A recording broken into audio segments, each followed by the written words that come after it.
यसू ने पैदाइशी नाबीना को बीना किया। यूहन्ना 9।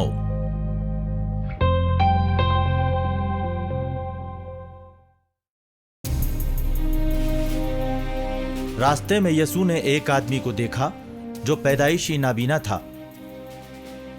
उनके शागिर्दों ने उनसे पूछा, उस्ताद मोहतरम, किसने गुनाह किया था, इसने या इसके वालिदैन ने, जो ये आदमी पैदाइशी नाबीना है? यसू ने जवाब दिया, न तो इसने गुनाह किया और न ही इसके वालिदैन ने। ये इसलिए पैदाइशी नाबीना है कि इसे सेहतयाब करने से खुदा की कुदरत जाहिर हो सके। जिन्होंने मुझे भेजा, हमें उनका काम दिन गुजरने से पहले ही मुकम्मल कर देना है। रात आ रही है जब कोई भी काम नहीं कर सकता। जब तक मैं इस दुनिया में हूं तब तक दुनिया का नूर हूं। उन्होंने ये कहकर जमीन पर थूका, थूक से मिट्टी गूंधी और वो मिट्टी नाबीना की आंखों पर लगाकर उससे कहा, जाओ शिलोह के हौज में धो लो। शिलोह का मतलब है भेजा हुआ। वो आदमी गया और आंखें धोकर वहां से देखता हुआ लौटा। उसके पड़ोसी और वो लोग जो उसे पहले भीख मांगते हुए देखा करते थे बोले, क्या ये वही नहीं है जो पहले बैठकर भीख मांगा करता था? कुछ लोगों ने कहा, हाँ, ये तो वही है। कुछ ने कहा, नहीं, ये उस जैसा कोई और होगा। लेकिन उस आदमी ने कहा, मैं तो वही हूं। लोगों ने उससे पूछा, तुम कैसे देखने लगे? उसने जवाब दिया, वो जो यसू कहलाते हैं, उन्होंने मिट्टी गूंधी और उसे मेरी आंखों पर लगाया और कहा कि शिलोह के हौज में जाकर धो लो, और मैंने अपनी आंखों को धोया और अब मैं देख सकता हूं। उन्होंने उससे सवाल किया, वो कहां हैं? उसने जवाब दिया, मुझे नहीं पता। लोग उस आदमी को जो पहले नाबीना था फरीसियों के पास ले गए। जिस दिन यसू ने मिट्टी गूंथकर उसको बीनाई अता की, वो सब्त का दिन था। फरीसियों ने भी उससे सवाल किया कि वो कैसे देखने लगा। उसने उनसे कहा, उन्होंने मेरी आंखों पर मिट्टी लगा दी, मैंने धोया और अब मैं देख सकता हूं। इस पर कुछ फरीसी कहने लगे, वो आदमी खुदा के यहां से नहीं आया है, क्योंकि वो सब्त के दिन के कानून की पाबंदी नहीं करता।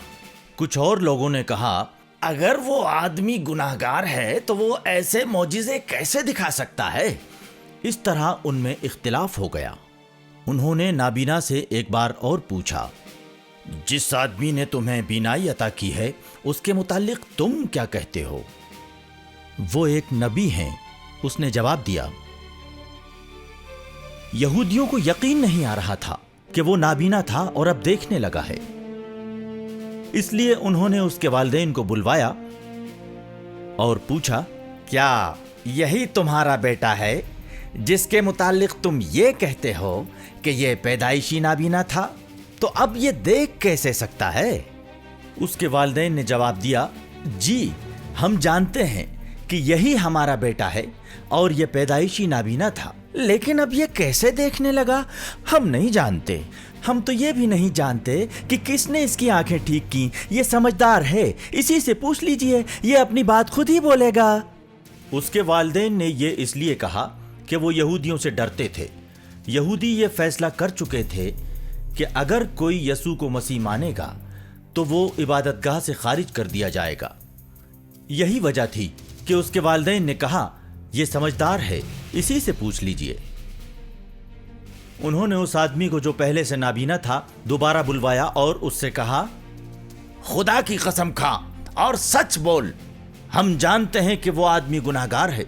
उसने जवाब दिया, मैं ये नहीं जानता कि वो गुनाहगार हैं या नहीं, लेकिन मैं एक बात जानता हूं कि मैं नाबीना था और अब मैं देख सकता हूं। इस पर उन्होंने कहा, उसने तुम्हारे साथ क्या किया? उसने तुम्हारी आंखें ठीक कैसे की? उसने जवाब दिया, मैं आप लोगों को बता चुका हूं, लेकिन आपने उस पर गौर नहीं किया। अब फिर क्यों सुनना चाहते हैं? क्या आप भी उनके शागिर्द बनना चाहते हैं? वो उसे बुरा भला कहते हुए बोले, तू ही उसका शागिर्द बन जा। हम तो मूसा के शागिर्द हैं। हम जानते हैं कि खुदा ने मूसा से बातें की, लेकिन ये नहीं जानते कि वो आदमी कहां का है। उसने उन्हें जवाब दिया, यही तो हैरत की बात है। उन्होंने मुझे बीनाई दी है और आप लोग ये भी नहीं जानते कि वो कहां के हैं। ہم جانتے ہیں کہ خدا گناہگاروں کی نہیں سنتے، وہ ان لوگوں کی سنتے ہیں جو ان کی عبادت کرتے ہیں اور ان کی خواہش پوری کرتے ہیں۔ یہ کبھی سننے میں نہیں آیا کہ کسی نے پیدائشی نابینا کو بینائی دی ہے۔ اگر وہ آدمی خدا کے یہاں سے نہیں آئے ہوتے تو وہ کچھ بھی نہیں کر سکتے۔ انہوں نے اس سے کہا، تو تو گناہ میں ہی پیدا ہوا ہے، تو ہمیں کیا سکھانے چلا ہے؟ اور انہوں نے اسے باہر نکال دیا۔ یسوع نے سنا کہ فریسیوں نے اسے باہر نکال دیا ہے، اس لیے ملنے پر انہوں نے اس سے کہا، کیا تم ابن آدم پر یقین کرتے ہو؟ اس نے جواب دیا، جناب مجھے بتا دیجئے کہ وہ کون ہیں جس سے کہ میں ان پر یقین کر سکوں۔ یسوع نے اس سے کہا، تم نے اسے دیکھا ہے، وہی تو تم سے باتیں کر رہا ہے۔ اس نے کہا، خداوند میں یقین کرتا ہوں، اور وہ ان کے آگے جھکا۔ یسوع نے کہا، میں لوگوں کو انصاف دلانے اس دنیا میں آیا ہوں، تاکہ جو اندھے ہیں وہ دیکھنے لگیں اور جو دیکھتے ہیں وہ اندھے ہو جائیں۔ جو فریسی ان کے ساتھ تھے وہ یہ سن کر بولے، کیا مطلب؟ کیا ہم بھی اندھے ہیں؟ یسوع نے ان سے کہا، اگر آپ حقیقت میں اندھے ہوتے تو گناہگار نہ ہوتے، مگر آپ لوگ تو کہتے ہیں کہ ہم دیکھتے ہیں، اسی لیے آپ کا گناہ باقی ہے۔